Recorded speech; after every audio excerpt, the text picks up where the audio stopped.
in and welcome to another episode at Ewetopia Farms. So we're loading up wool today. As in many countries, nowadays wool is not worth too much. $800 later and we got our lambing supplies here. And it's bad when a sheep goes down, but it's even worse when a cow goes down. We're going to be saying goodbye to one of these boys this morning, so let's get started. So we're loading up wool today. Get it all picked up. We got 20 bales to go out today. Hopefully they're going to be leaving in the morning. So I'm just getting the trailer loaded up right now. I just move ahead. I can pick 2 bales up at a time with jaws.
So,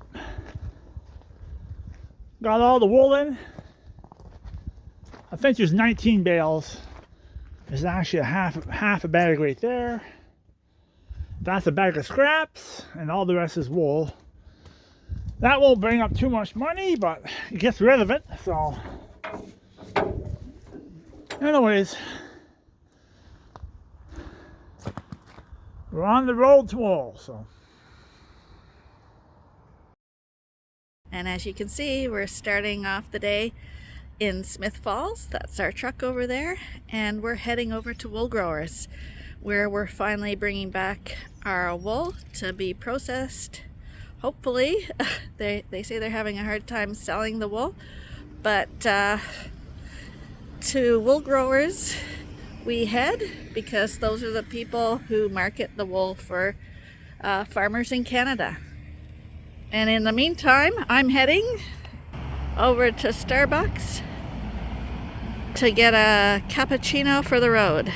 Today we're not the U-Haul, we're the Wool Haul. Arnie's just backed into the wool depot at Canadian Wool Growers. Apparently you have to call ahead nowadays to bring your wool in. We did call and it shouldn't be an issue, but he's trying to get the door open now.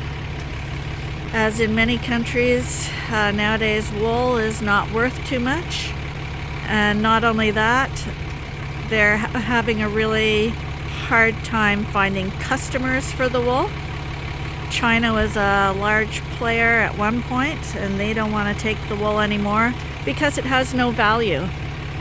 People around the world are not purchasing wool, and as a result they're stockpiling it, and it's starting to become a real issue. Okay, the door is opening and we're gonna start offloading. So I was just talking to one of these guys. He's been here 15 years, and he was saying they haven't sold any wool to China for years, and they haven't sold any wool out of this plant for about 7 years, except for a few little orders to spinners and weavers. But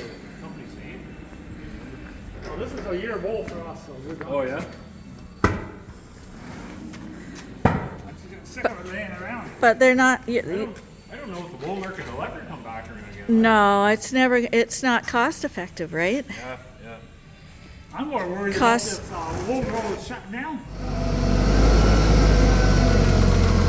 So they are still taking wool, Oh yeah. but you can't sell it. No.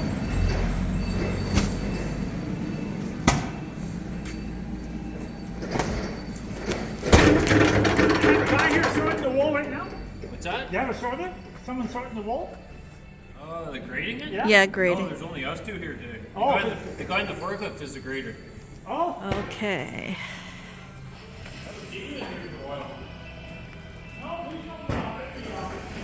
So you can see all the wool that's piled up in here.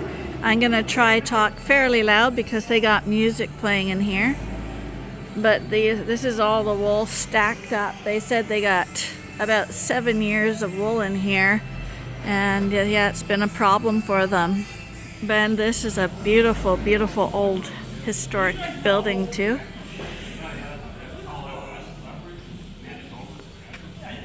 Over since I started here. I heard my sheriff says the problem with our wool is in Canada is a lot of it's in barnyards and yards and barns. Yeah. So the wool's not really clean. No. And in the UK where the sheep are in the fields all year round, Yeah. the wool is quite clean. So it's a big job to get this wool clean. It's worth less money. That's what I heard. But that's really Well, but in the UK and Australia and New Zealand, they can't sell it either, is that right? whether it's clean or not.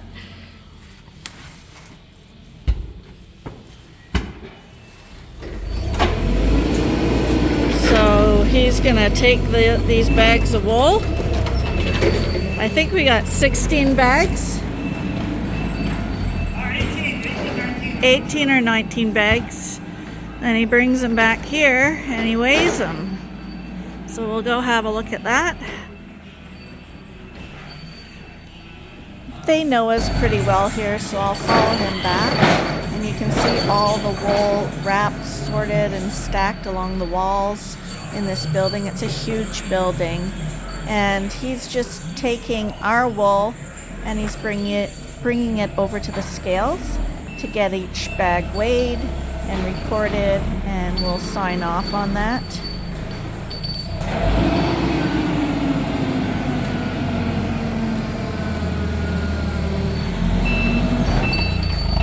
I didn't catch what that bag is, but we'll watch and see how much the next one weighed. It's really loud here, as you can hear, and there's music playing in the background, so I had to do a bit of voiceovers so that we wouldn't get a copyright strike, because you know how that is. So here's a bag going on now, and it weighs 195 pounds of wool. So that would be average for all the bags of wool. And that would be our wool for this year. There were 19 bags in total. Right here we have a bale of colored wool. It's been washed and baled up, ready for shipment to somewhere. Apparently the colored wool is not very popular and is a hard sell. But if you're a spinner and weaver, that's gorgeous stuff. Look at those colors and the brindle, tweed-like spinning you could do with that wool. But people want white wool because you can dye white wool any color you want.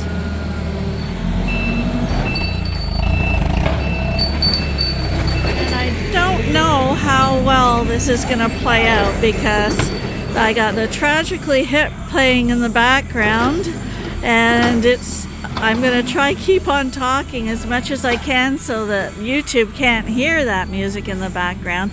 Otherwise, it may be a dub over for today. Arnie thought the first bags were smaller bags, so we'll see what one of these bags weighs.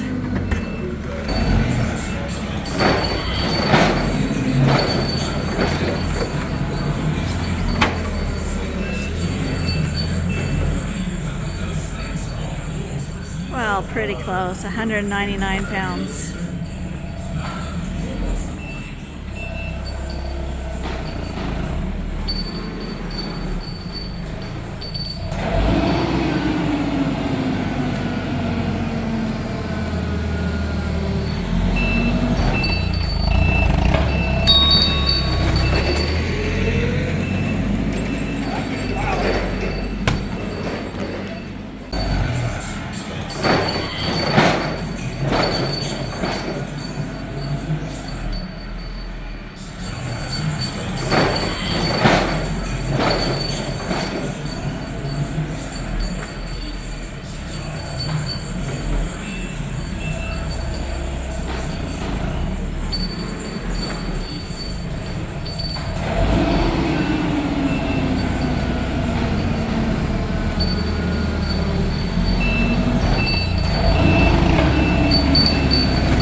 Those bigger ones were 199 pounds. 195? 199. Oh yeah, so The first one was 195. I thought they weighed in around 200 something. That's what that one isn't going to weigh that much. $800 later, and we got our lambing supplies here. But we actually are a member of Wool Growers, and we sell our wool here, so we get a yearly dividend credit that we can put towards our supplies. And so it ended up being just under $500 that we had to pay for our lambing supplies this year. There you go. And to hang in our wool room, not our wool room, our milk house, we got a nice brand new freshly printed wool bag with Canadian Cooperative Wool Growers on it, product of Canada.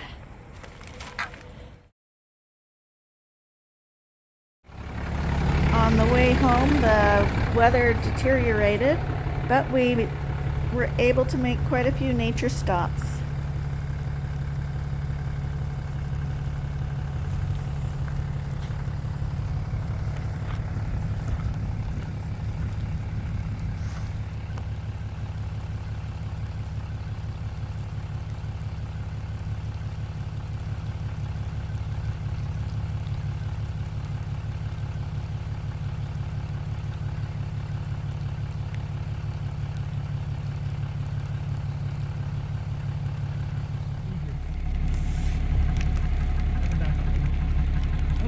Babies there. I know, and they still got the gray feathers.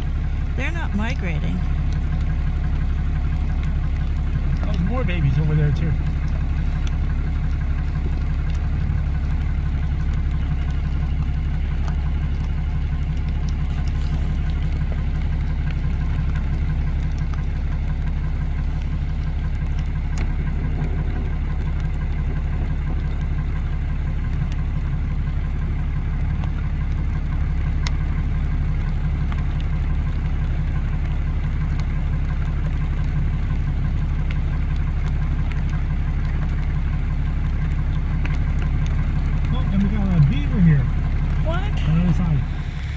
He says there's a beaver here.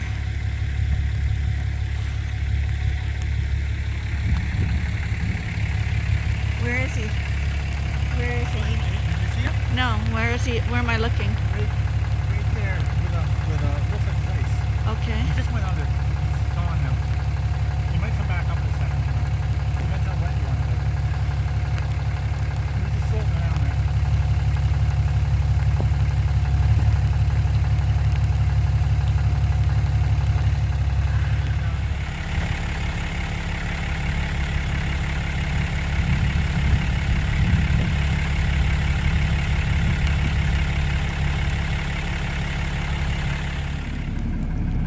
That's deer. No, they're moving. 2 deer. They're moving. Yeah, deer everywhere around here. What nice in Canada? A cockshot tractor, round bales, and 2 deer. Couldn't get any more Canadian. And we won't mention the gunshots firing who are trying to kill those lovely deer.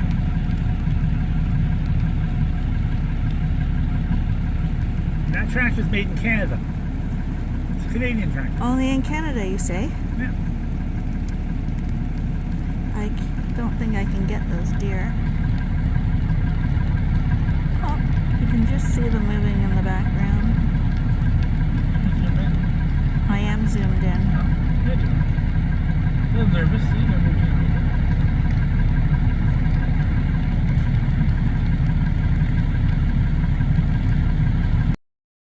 Well, hi there.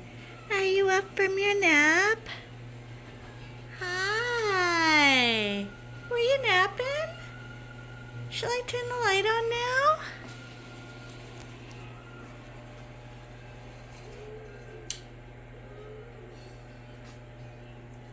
Were you having a nice little nap in there? I think you were. You must be a little hungry now. What are you doing down in there? Oh my goodness, you were having a nap. Oh, that was a yawn, I think. What are you doing in there? Hi. Oh my goodness.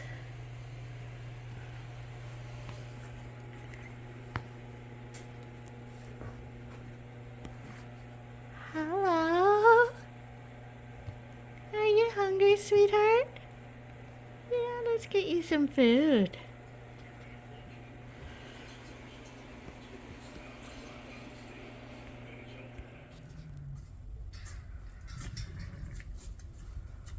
Hi, boys. Well, I gave them a couple soups of grain now. They're used to it, eh? I saw you doing what is hard to believe you're doing. That's right. Another Christmas. Is it done? Yeah, just gotta plug it in. I know it's kind of a Charlie Brown tree, so what? It used to be a real Charlie Brown tree. It was like 1 foot with 3 branches. So I'm gonna record over tonight and see what it looks like. it's improved. And there's our little Charlie Brown tree, all lit up.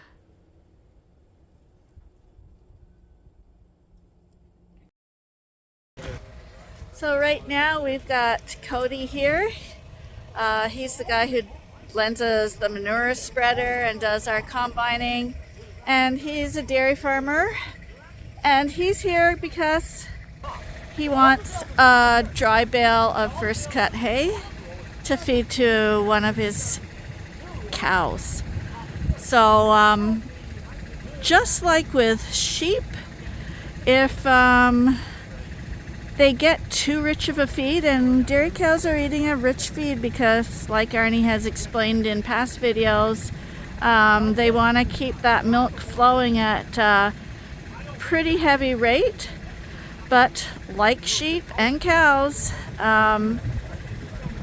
you have to monitor that very carefully because they can get upset stomachs and acidosis, and they can go down. And it's bad when a sheep goes down, but it's even worse when a cow goes down because a sheep is light enough in weight that we can lift her up and try to get her limbs and stuff working until she's feeling better if she recovers. But with a cow, you're dealing with 1,000 pounds, maybe more. And those cows, once they're down, you want them up as quickly as possible because the longer they're down, they start to seize up and their rumens shut down. She's not eating now, and she hasn't eaten for a day. She's not constipated, but they suggested some nice dry hay. And we do have nice dry hay. Luckily, we had a dry summer. That's the one benefit of the dry summer, is that we got some really good quality dry hay. And like Cody was saying to me earlier, when your stomach's upset, naturally you want something kind of coarse and bland, like a piece of dry toast, a cracker. And cows and sheep are the same. If they've got an acidy stomach and you put that rich grain ration or TMR in front of them, their stomach kind of goes, ugh. But we're really hoping that we put this nice quality dry hay. It looks kind of, doesn't look very fancy the way it is there. But if we take a poke inside,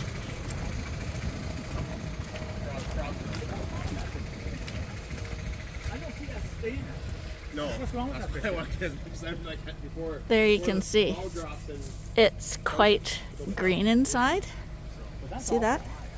See, that's just like sun bleaching, but inside it's nice and green. Well, I got the best So one for land. we're really hoping that he puts that dry hay in front of her and she's gonna gobble it up, hopefully, and ease that acid in her stomach, and we'll be able to stand up again. The longer they're down, the worse it is. So it's all about getting them back on their feet again. And at 1,000 pounds, they need a lot of strength to get up. So fingers are crossed for that nice little cow. We'll keep you posted on how she does. Well, as I start chores this morning, I see all the boys here at the gate. Hi, boys. Hi. You guys are spectacular. Hi there. Hi, sweetheart. Hi. Hi there. Oh, you're lovely. You're lovely. You really are. And you're lovely too. Hi. Hi there. Hi. So, we're going to be saying goodbye to one of these boys this morning.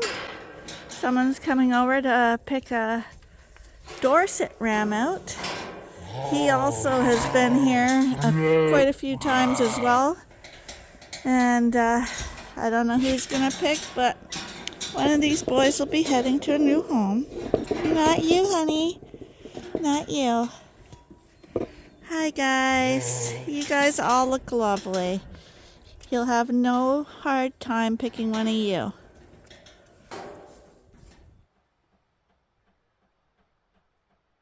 Just remember, here come the boys. Seems like we do this a lot, the sorting of the rams. Ben, come here, Ben. Come on, Ben.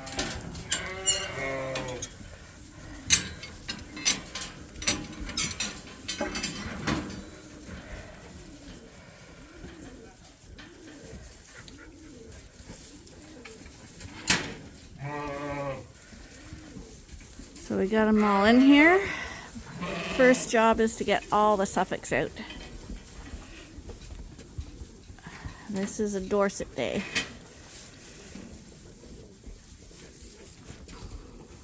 Just sorted the two out and he just arrived, so that was good timing.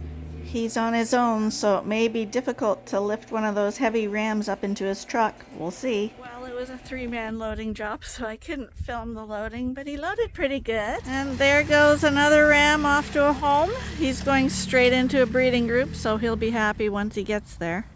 So, because we have an old house, it's very dark in here, and we had an old light that bit the dust.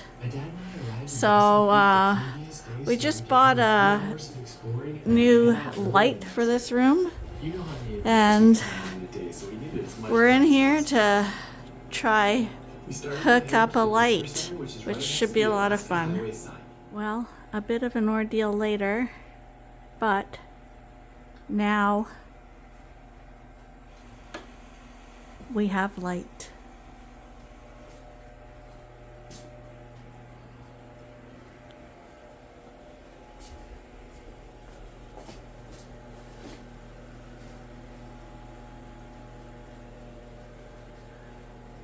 There we go.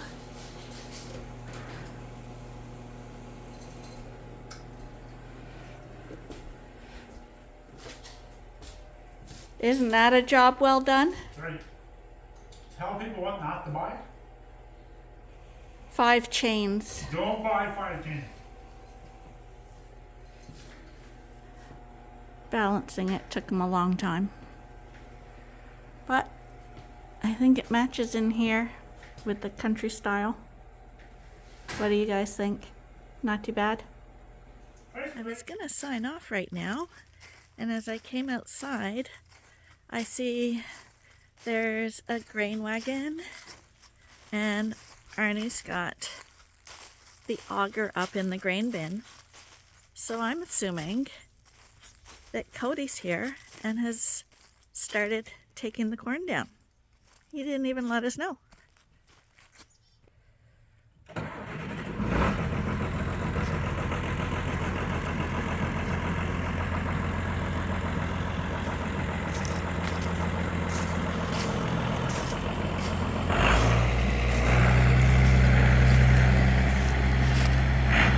Yeah, definitely that wagon has corn in it.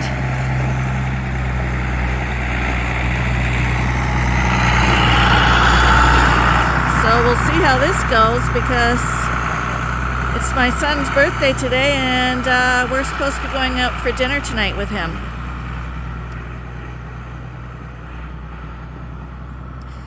So I guess I am going to call that a day. And by the looks of it, the next video is going to be about harvesting the corn.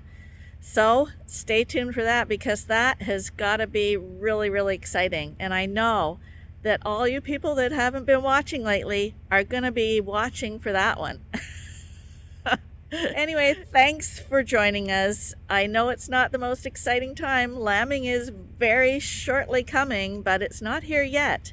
But farming goes on, and not all farming's exciting. So I really, really appreciate those of you who hang in through the daily routines that happen at Ewetopia Farms. So until next time, which should be a corn day, bye for now.